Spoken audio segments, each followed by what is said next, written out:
Kita berharap ke depan dalam proses yang di Makassar jangan terulang, Pak. Kalaupun mau tangkap misalnya Bapak berkomunikasi dengan pimpinan partai, kita anterin itu orang, Pak, ke Bapak.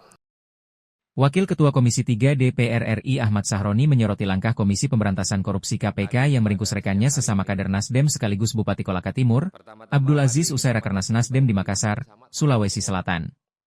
Hal itu ia sampaikan saat Raker Komisi 3 DPR RI dengan KPK di Jakarta, pada Rabu 20 Agustus 2025. Sahroni menekankan, agar kejadian di Makassar jangan sampai terulang lagi. Ia meminta KPK berkomunikasi dengan pimpinan partai terlebih dahulu sebelum melakukan penangkapan. Tapi kita berharap, Pak, Bapak punya momen waktu yang pas.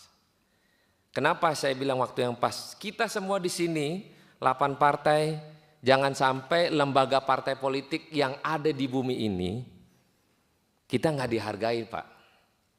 Kita pengen penegakan hukum yang Bapak lakukan, kita dukung 1000%, Pak.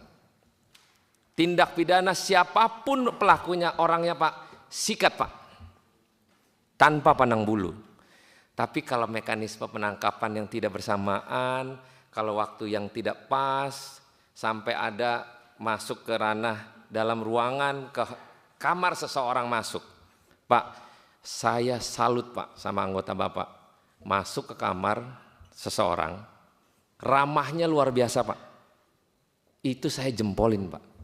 Karena komunikasi humanis terhadap pelaku penyidik yang masuk ke kamar seseorang, tapi humanis, itu baik sekali, Pak. Kita apresiasi. Tapi kita lebih sangat apresiasi kelembagaan politik kita, kelembagaan Bapak, tolonglah, Pak, dihargain satu sama lain. Kita berharap ke depan dalam proses yang di Makassar jangan terulang, Pak.